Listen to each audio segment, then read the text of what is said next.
Assalamualaikum warahmatullahi wabarakatuh. Saya Yuda Hanafi Lubis dari kelas 12 Agama 1 akan mempresentasikan tentang jalur masuk dan strategi dalam penyebaran agama Islam di Indonesia dalam mata pelajaran Sejarah Kebudayaan Islam atau SKI dengan guru pembimbing Ibunda Nur Hidayani MA.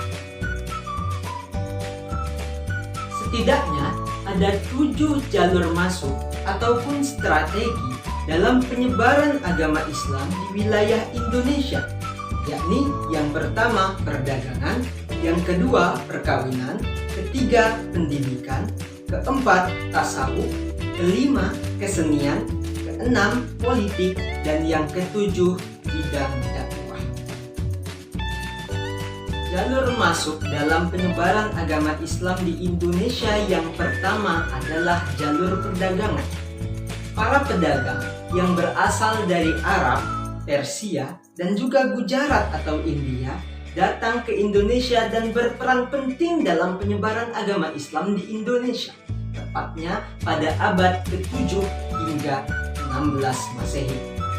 Para pedagang yang berasal dari Arab, Gujarat, dan juga Persia tersebut merupakan para pedagang Muslim, dan mereka semakin banyak jumlahnya di Indonesia.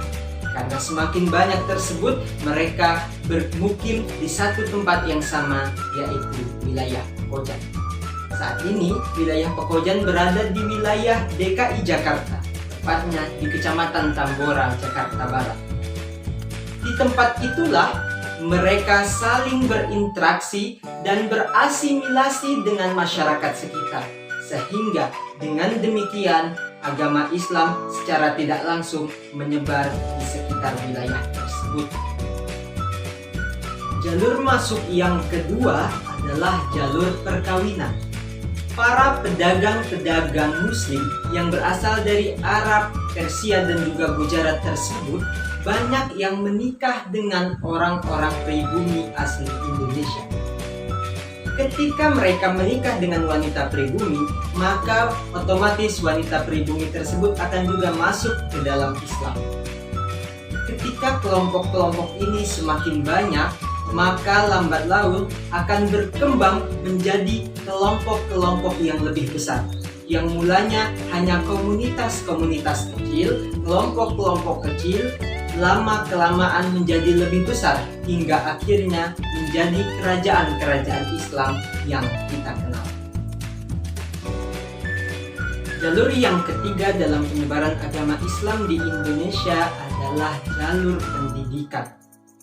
Pada jalur ini dilakukan melalui pesantren-pesantren, khususnya dilakukan oleh para kiai yang mengajar di pesantren tersebut. Ketika semakin terkenalnya para kiai yang mengajar di pesantren tersebut, maka akan semakin berpengaruh pula lah pesantren tersebut di tengah masyarakat. Ketika telah semakin berpengaruh atau semakin dikenal pesantren tersebut di tengah masyarakat, maka akan semakin mudah lagi lah berkembangnya agama Islam di wilayah atau masyarakat tersebut. Contoh dari pesantren-pesantren ini adalah pesantren yang didirikan oleh Sunan Ampel dan pesantren yang didirikan oleh Sunan Giri. Jalur atau cara masuknya agama Islam ke Indonesia yang keempat adalah jalur tasawuf. Tasawuf itu sendiri bermakna cara mendekatkan diri kepada Allah Subhanahu wa Ta'ala. Dalam penyebaran agama Islam di Indonesia, tasawuf bermakna cara menyebarkan agama Islam dengan memasukkan bumbu-bumbu budaya Indonesia yang telah ada sebelum Islam itu sendiri masuk ke Indonesia. Contohnya adalah budaya peringatan Asyura sebagai memperingati masuknya bulan Muharram atau tahun baru Hijriah yang sebelumnya merupakan peringatan pada agama Hindu. Tokoh-tokoh yang mempelopori berkembangnya atau menyebarnya agama Islam di Indonesia melalui tasawuf adalah Hamzah Samsuri, Syamsuddin, Syekh Abdul Somad, dan Nurdin Ar-Raniri dari Aceh. Jalur atau metode yang kelima dalam penyebaran agama Islam di Indonesia adalah metode kesenian. Metode ini adalah salah satu dari metode yang sangat penting dalam penyebaran agama Islam di Indonesia karena dilakukan oleh salah seorang dari Wali Songo, yakni Sunan Kalijaga. Sunan Kalijaga menggunakan metode ini dalam metode penyebaran agama Islam yang dilakukan olehnya. Beliau menggunakan wayang sebagai metode dakwahnya dan terbilang cukup sukses dalam penyebaran agama Islam, sehingga beliau banyak mendapatkan para mu'alaf dari metode yang dilakukan oleh.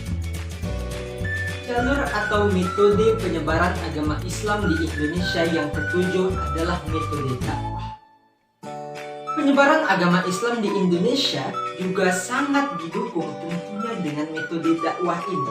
Metode ini dilakukan dengan para mubalik atau pendakwah menemui langsung orang-orang yang ingin diajak bicara tentang agama Islam dan diajak masuk ke dalam Islam.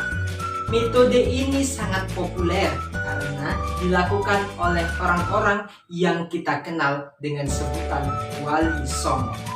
Itulah tadi ketujuh jalur masuk atau strategi penyebaran agama Islam di Indonesia. Semoga dapat bermanfaat bagi kita semuanya. Lebih dan kurangnya saya mohon maaf. Wabillahi taufiq wal hidayah. Wassalamualaikum warahmatullahi wabarakatuh.